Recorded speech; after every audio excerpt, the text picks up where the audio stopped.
네, 월요일 아침 바깥 공기가 차갑습니다. 자, 이번 주에 미 대선 있죠. 중국의 이 정권 교체 결정이 되죠. 그 다음에 우리나라 또 수능이 있죠. 정말로 이벤트의 풍년인 한 주라고 해도 과언이 아닌데요. 미 대선 때문에 우리 증시도 함께 불확실성에 대한 이 타격을 받고 있다. 그만큼 우리나라 증시가 선진화되고 있는 것으로, 그리고 뭐 MSCI 선진지수 편입되려면 어느 정도 이런 성장통을 겪어야 되지 않느냐, 이렇게 또 생각을 하고 있습니다. 자, 지난 금요일 상황부터 보겠습니다. 금요일 밤 10시쯤에 제가 고용지표를 보니까 실업률은 예상대로 나왔고, 전월 대비 약간 올라가긴 했지만 고용 증가가 ADP처럼 예상보다 많이 늘어났더라고요. 그런데 토요일 새벽에 일어나서 보니까 미국 증시가 왕창 빠져버렸죠. 여기에 대해서 한번 알아보기로 하시죠. 뭐 고용지표나 여기에 대한 전문가들 분석은 뭐 그냥 사실 써놓긴 했는데 다 그냥 스킵해서 넘어가기로 해가지고요. 시장에서 좋은 대접을 못 받았기 때문에 이거 괜히 보시면 헷갈릴까봐 넘어가기로 하고요. 화면 좀 보시죠. 고용지표 호조에도 불구하고 미 증시가 급락한 배경이 무엇인가, 이렇게 분석을 좀 하고 있고요. 말씀드린 대로 실업률은 7.9%로 지난달에 실업률이 갑자기 너무 급락했기 때문에 약간 좀 반등, 기술적으로라도 올라갔던 건 상식적으로 이해가 되고, 그 다음에 고용 증가가 예상보다 좀 더 컸다는 거죠. 그래서 예상치 충분히 뛰어넘었다, 평가 호조로 이렇게 나왔었는데, 미 증시는 보시는 대로 다우지수가 139포인트, 나스닥이 하루 만에 38포인트가 빠져버렸거든요. 여기에 대한 이 분석 내용을 비즈니스 인사이더에서 올려놓고 있습니다.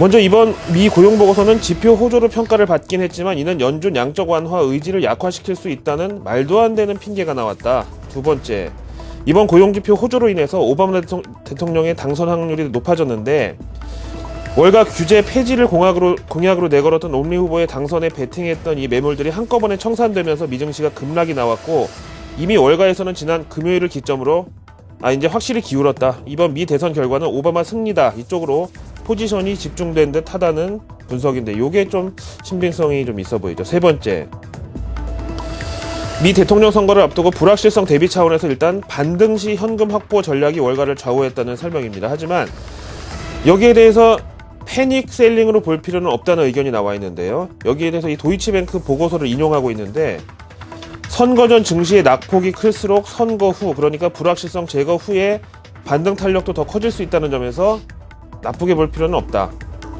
또 이만큼의 반등 탄력이 일단 쌓여 있는 것으로 선거 후에 기대를 해봐도 되겠다, 이런 내용이 나와 있네요. 다음 내용 보시죠. 자, 그럼 이렇게 중요하다고 하는 이번 미 대선, 이제 이틀 앞으로 다가왔는데요. 뉴욕타임즈 이 정치 통계 페이지를 한번 보시기로 하죠. 미국의 선거인단의 숫자가 538명이기 때문에 이 현재 블로그 이름도 538 이름이 달려 있고요. 오바마가 이번에 당선될 확률이 보시는 대로 85.1%로 나와 있네요.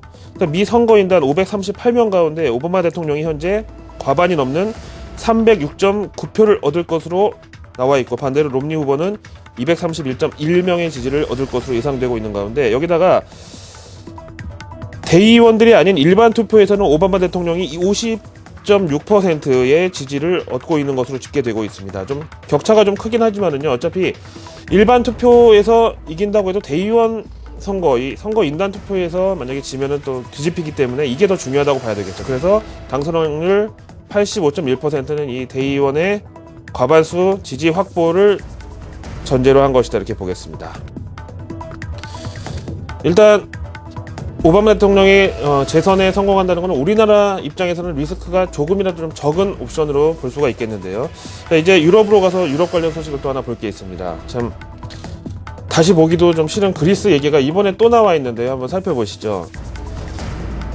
현재 그리스 내부에서는 연금 수급자들과 근로자들의 반대 시위가 격렬한 가운데 수요일 그리스 의회가 드디어 긴축안 표결에 돌입할 예정입니다. 그동안 사실 그리스 정부 측은 긴축안 협상이 타결됐다고 발표했다가 또 ECB 마리오 드라기 총재나 독일 측에서는 아니다, 사실 무근이다, 이렇게 상황을 뒤집어 버리면서 여러 번 판이 깨졌던 적이 벌써 한 두세 번 있었죠. 근데 이번에는 그리스 측에서 이렇게 의회 표결까지 잡아놨으니까 이번만큼은 EU, ECB, IMF 이 트로이카 측에서도 이거 뭐 시위를 떠난 화살이다, 이렇게 볼 수밖에 없는데요. 왜냐하면은 만약에 이렇게 그리스 이후에서 어렵사리 긴축안을 통과시켜 놨는데 이걸 도리어 트로이카 측에서 또 뒤집으려고 하면은 엄청난 비난이 쏟아지겠죠. 그래서 이제는 지켜볼 수밖에 없는 상황이다라고 보겠고, 그럼 여기에 대해서 그리스 총리 안토니오 사마라스도 이번에 의회에서 부결되면 곧바로 그리스는 유로존 퇴출 행위다, 이렇게 강경 발언을 쏟아냈네요. 이걸 보고 그리스가 유로존을 탈퇴할 경우 진짜 큰일 나겠다라고 생각하기보다는 그만큼